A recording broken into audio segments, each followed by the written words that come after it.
¿Qué tal, mis queridos amigos, mis queridos hermanos? Qué gozo saludarles.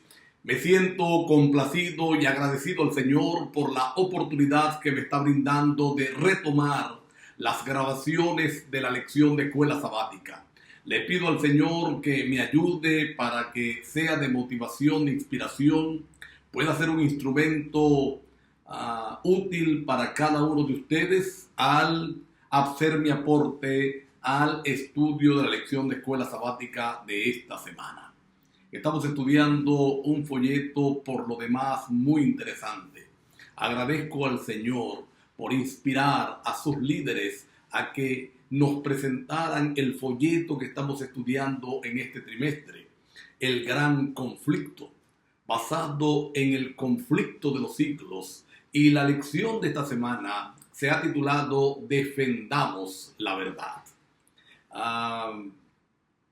Ubiquémonos por un momento en la ciudad bíblica de Esmirna, una de aquellas ciudades que van a recibir los mensajes de las 7 iglesias en el Apocalipsis. Esta iglesia aún existe, pero fue muy próspera durante los siglos primero y segundo de nuestra era. Saben que Esmirna era un emporio empresarial, era un emporio turístico, era una ciudad de grandes avances para la época, y una vez al año había una fiesta muy importante donde debían quemarse inciensos a los dioses romanos. Debían quemarse incienso a aquellos dioses que Roma patrocinaba, especialmente al emperador. Por supuesto, en Esmirna, en los siglos primero y segundo, también floreció una iglesia cristiana en ese lugar, y ellos no iban a adorar a los dioses romanos ni al emperador. Así que por muchos años los cristianos de Esmirna fueron perseguidos, fueron torturados, muchos de ellos dieron su vida allí en favor de la verdad. Uno de los principales mártires que tuvo la iglesia de Esmirna fue Policarpo. Él a los 86 años fue llevado para ser martirizado, y se le pidió por última vez que se retractara de servir a Dios. Él dijo: por 86 años le he estado sirviendo, no me ha hecho ningún mal, ¿cómo voy a pagarle yo de esta manera? ¿Qué era lo que hacía que los cristianos de Esmirna, los valdenses, los reformadores de la Edad Media, soportaran las persecuciones, fueran fieles a pesar de todas las circunstancias vividas? ¿Qué era lo que hacía que ellos fueran victoriosos? Durante esta semana vamos a estar mirando algunas de las características de ellos, algunas de las características de los valdenses, de los reformadores, especialmente John Wycliffe, y vamos a mirar qué era lo que les sostenía a ellos en la fe. La primera sección de esta semana va a tener como título Perseguida pero triunfante. ¿Sabes que cuando el pueblo de Dios se mantiene fiel, cuando el pueblo de Dios es fiel a lo que el Señor ha establecido, esto produce una furia irracional en el enemigo, produce una furia irracional en Satanás?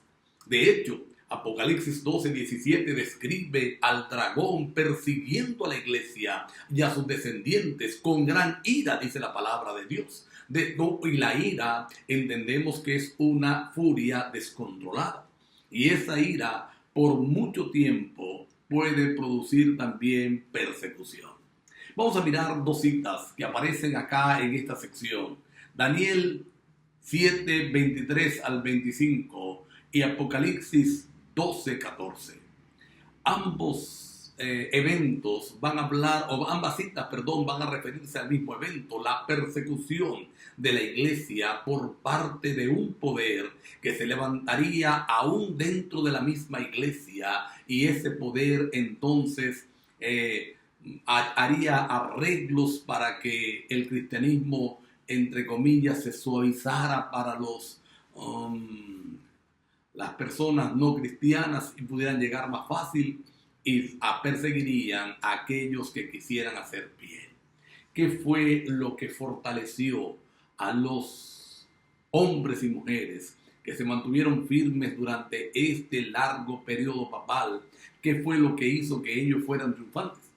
Vamos a darnos cuenta que es la palabra de Dios, la Biblia, la palabra de Dios, es lo que fortaleció la fe, el creer sus promesas, el aceptar sus verdades, el mirar a Cristo como el único y verdadero Salvador, permitió que esa iglesia perseguida fuera una iglesia triunfante, que esa iglesia perseguida fuera una iglesia que obtuviera la victoria. Hoy en día, nosotros también podemos alcanzar la victoria única y exclusivamente a través de un estudio profundo de la palabra de Dios, a través de una comunión con el Señor, a través del estudio de la palabra y a través de la oración. Vamos a estar mirando durante esta lección y la próxima semana también cómo la Biblia fortalece la fe. Ahora, vamos a explicar un poquito lo que está ocurriendo acá en el periodo papal. ¿Cómo podemos nosotros estar seguros que lo que la Biblia está presentando, lo que aquí está diciendo, fue lo que históricamente podemos comprobar en lo que se conoce como la Edad Media?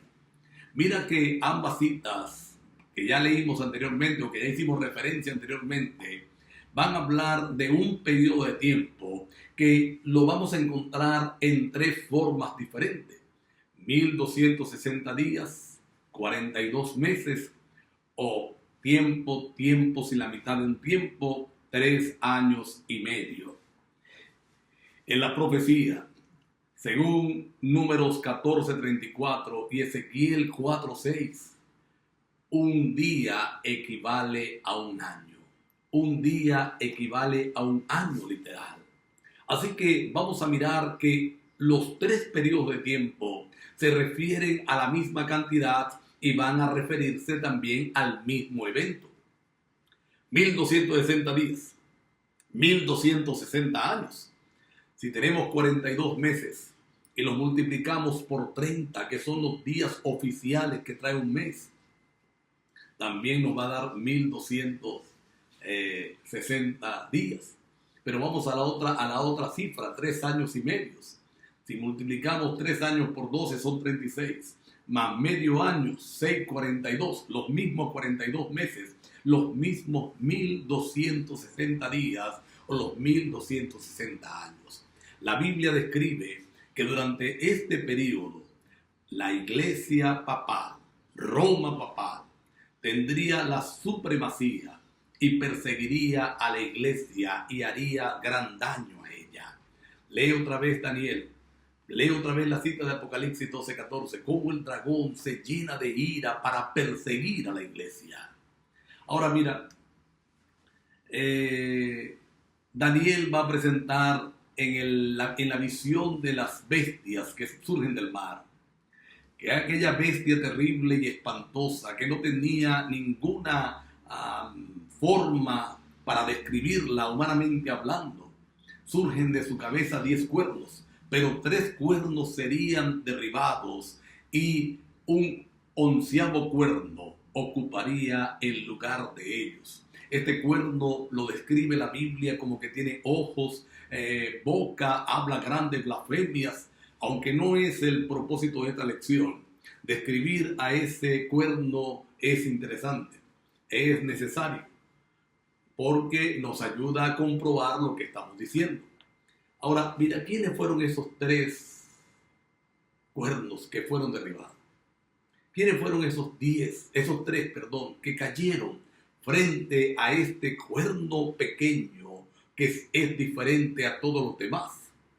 Los visigodos, los vándalos y los ostrogodos, 3 de las tribus bárbaras que ocuparon Roma.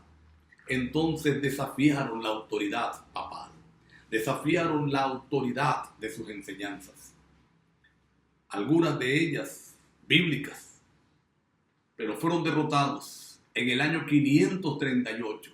Los ostrogodos se rindieron, fue la última tribu bárbara eliminada y comienza lo que se conoce como la supremacía papal. Ahora, a ese 538 tendríamos que sumarle 1260 años. 538 más 1260 nos da 1798. Tendríamos que buscar en la historia algo que ocurrió en el año de 1798. En ese año, el general Barbier, al frente de las tropas de Napoleón Bonaparte, toma el Vaticano, toma preso al Papa, y es lo que se conoce en la profecía bíblica como la herida mortal de la bestia. La herida mortal que la bestia sufrió, pero que de ella se recuperaría, como lo estamos viendo en la actualidad. Ahora, durante este tiempo, del 538 a 1798, Dios sostuvo a su iglesia. Fue perseguida, pero triunfante. Hoy, en medio de cualquier adversidad, en medio de cualquier persecución que por causa del Evangelio tú y yo suframos, ten en cuenta que si nos mantenemos firmes y fieles, también seremos triunfantes. La segunda sección de esta semana se titula La luz vence a las tinieblas. Libro de Judas, que fue escrito alrededor del año 65 de nuestra era, ya nos hablaba de la infiltración de ciertos falsos cristianos que se infiltrarían en la iglesia con doctrinas extrañas y la cambiarían. Sin duda, esto va a tomar mayor preponderancia en lo que conocemos en la historia como la Edad Media. La iglesia fue perturbada por estos falsos cristianos, por falsas conversiones. Constantino, el emperador romano, se hace cristiano entre comillas y empieza a introducir con la anuencia de la iglesia algunas modificaciones a lo que estaba establecido en la palabra de Dios, a lo que estaba establecido por el Señor. Mira, los cristianos aparentemente vieron en la conversión de Constantino una bendición, un alivio.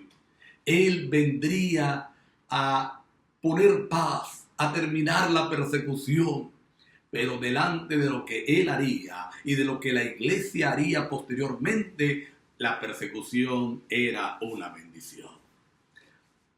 Durante el tiempo de la Edad Media, un grupo cristiano que se destacó son los conocidos como los valdenses.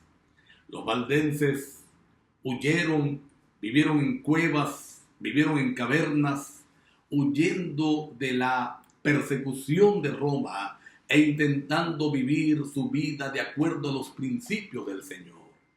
En todas las edades, oye mi amigo, oye mi hermano, oye mi hermana, en todas las edades hubo testigos de Dios, hombres que conservaron su fe en Cristo como único mediador y que sostuvieron la Biblia como única regla de vida y fe. Y no solamente eso, sino que fueron obedientes a los 10 mandamientos, incluyendo el sábado.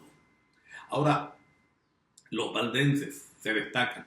Vamos a hablar un poquito más adelante de ellos. Destacan entre estos porque en medio de torturas, en medio de una vida difícil, prefirieron ser fieles a Dios.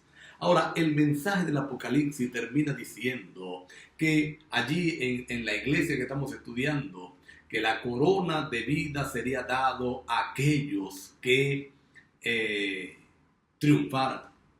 ¿Por qué? ¿De dónde toma el Señor e inspira a Juan para hacerlo? ¿Sabes que el dios más famoso de allí, de Esmirna, era Dionisio? Él era uno de los dioses principales y cada vez que el sacerdote de Dionisio moría, que debía ser sustituido por otro, entonces aquel sacerdote era coronado. Él le ha puesto una corona como señal de que había sido victorioso. Bendito sea el Señor, porque los verdaderos victoriosos son los que vienen a caminar con el Señor. Y entonces Dios dice que al que triunfe, Él le colocará la corona de la vida. Alabado sea el nombre de Dios. Los valdenses están entre ese grupo precioso que cuando Jesús venga serán coronados por toda la eternidad. La tercera sección de esta semana lleva como título Valor para permanecer firmes. Y vamos a mirar algunas de las características de los valdenses que también fueron características propias de los reformadores de esta edad difícil, de esta edad, de este tiempo peligroso, cuando la iglesia papal, cuando la iglesia popular, cuando la iglesia del Estado utilizaba las armas de la persecución para convencer a todos que era la iglesia verdadera. Característica de estos hombres: una absoluta lealtad a Dios. Mira, preferían la muerte, preferían el martirio, preferían el destierro, preferían perder las comodidades propias de la tierra con tal de alcanzar las bendiciones que Dios tenía para ellos. Una obediencia a la autoridad de las Escrituras, a la autoridad de la palabra de Dios. Era la Biblia y solo la Biblia la regla de su fe. Era la Biblia la única regla para identificar lo que debían o no debían hacer. De hecho, los valdenses están entre los pueblos, entre los primeros pueblos que tuvieron una Biblia en su idioma propio. Y mirar la historia de cómo ellos hacían para conservarla es extraordinario. Por eso a mí me da dolor cuando yo veo en esta época tan moderna, donde tenemos la Biblia a la disposición, no solamente física, de todas las formas, de todos los tamaños, de todos los colores, de todas las formas, sino que la tenemos en digital. Me da dolor saber que somos tan flojos para estudiarla, que somos tan flojos para obedecerla, para seguirla. Qué triste. Ellos la transcribían a mano, ¿saben? La transcribían todas o porciones grandes. Los valdenses dicen que usaban un ropaje ancho y entre sus faldas escondían aquellas escrituras. Iban al trabajo, iban a la universidad y cuando veían a alguien que podía estar interesado en la palabra de Dios, le daban aquellas escrituras a manuscritas. Qué interesante. Los jóvenes memorizaban la escritura. Oye, joven querido que me estás oyendo, oye, hermano que me estás escuchando, memorizaban grandes porciones de las escrituras, las tenían allí para ellos realizarla. ¿Cuánto nos falta a nosotros? ¿Cuánto debemos imitar a estos hombres que murieron allí, en aquellas cavernas, en aquellas cuevas, y que cuando Jesús venga, seremos testigos de muchas resurrecciones de ese lugar? Hombres que hicieron de la palabra de Dios, hombres que hicieron de la lealtad a Dios su estilo único de vida.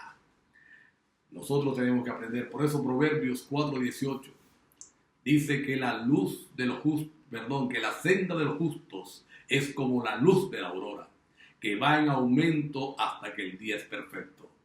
Los valdenses no tenían toda la verdad. Los valdenses no conocían toda la verdad. Los reformadores no tuvieron acceso a toda la verdad, a toda la revelación, pero fueron fieles a lo que recibieron. Tú y yo, que hemos recibido la verdad, debemos ser fieles a esa revelación. La cuarta sección de esta semana lleva como título El lucero de la reforma. Y vamos a insistir en algo. Los reformadores se regocijaban en la palabra de Dios, se regocijaban en la voluntad del Señor, en hacerla, en cumplir la ley de Dios, del Señor. Y vamos a encontrar a John Wycliffe, conocido como el lucero de la reforma porque es uno de los pioneros, un hombre cuyo testimonio cuya vida, da testimonio del poder refinador, educador y transformador de la palabra de Dios. ¿Sabes que si estudiáramos más la Biblia, Si la Biblia fuera realmente nuestro libro de estudio, fuera nuestro libro de cabecera, fuera una enorme bendición para nosotros. Para los reformadores, el estudio de la palabra de Dios no era una tarea laboriosa, no era un ejercicio legalista, no era un requisito rígido, era un deleite. Se deleitaban en la palabra de Dios, se deleitaban en hacer la voluntad de Dios, se deleitaban en hacer lo que el Señor deseaba para ellos. Repito, Wycliffe fue un testimonio de esto, del poder transformador, del poder refinador y del poder educador que la palabra de Dios tiene. Si la Biblia, repito lo que dije hace ratico, si la Biblia fuera más nuestro libro de estudio, fuera nuestro libro de cabecera, si la buscáramos más con dedicación, con pasión, si de verdad la estudiáramos, el mundo estuviera lleno de hombres de intelecto más robusto, de intelecto más activo, de principios más nobles. ¿Quieres buscar nobleza para tu vida? ¿Quieres robustecer tu intelecto? ¿Quieres activar más tu intelecto? ¿Quieres crecer mentalmente? Estudia la palabra de Dios. Todas las verdades de todas las ciencias están allí. Wycliffe dio su vida porque su deseo era traducir la Biblia de los idiomas originales al inglés. Wycliffe quería que todo el mundo pudiera disfrutar de la palabra de Dios en su lenguaje. Y sabes, dos razones lo movían. Dos razones. La primera, esa palabra lo transformó. Y cuando alguien es transformado por la palabra de Dios, no puede quedarse callado. No puede quedarse simplemente de brazos cruzados. La segunda razón es que él quería que otros gozaran de esa tremenda bendición que él estaba gozando. Repito, el que es transformado por la palabra de Dios no se queda callado, va a otros para que esa palabra también lo transforme. Wycliffe quería ver la Biblia en inglés. La última sección de esta semana, animados por la esperanza. Y parece repetitivo, pero yo creo que es enfático más bien. ¿Qué le daba valor a los reformadores? En las horas más oscuras de la historia de esta tierra, en las horas de la persecución, de las hogueras, cuando muchos eran llevados a la hoguera por causa de su fe, ¿qué era lo que les mantenía? Las promesas de la palabra de Dios. Las creían. ¿Saben? Ellos miraban más allá del presente. Su vista estaba colocada en la eternidad. Su vista estaba colocada en lo que Dios iba a hacer. Por eso creo que hoy en nuestra vida cristiana tan poca cosa. Porque estamos más preocupados por el ahora, estamos más preocupados por el momento, estamos más preocupados por lo que está sucediendo que lo que va a suceder. Nosotros necesitamos mirar la historia de Juan Hus. Murió cantando y murió en la hoguera. Mientras las llamas le iban quemando, elevaba su voz de alabanza al Señor. ¿Por qué? Porque había aprendido a creer en las promesas del Señor, a aceptarlas por fe. Repito, miraban más allá del presente, miraban hacia el futuro. Necesitamos nosotros hacer cambios en nuestras vidas. Creo que la lección de esta semana tiene un propósito: hacer que nosotros busquemos más de Dios. Le busquemos de corazón. Hagamos su voluntad. ¿Te parece que oremos para que eso se cumpla en nuestras vidas? Querido Dios, gracias por tu amor y tu bondad. Ayúdanos a tener el espíritu de los reformadores, de los valdenses, hacer de la palabra de Dios nuestra guía, nuestra única regla de fe, aprender de sus promesas y acariciarlas, o mejor dicho, tomarlas para nuestras vidas. En el nombre de Jesús. Amén. Dios les bendiga.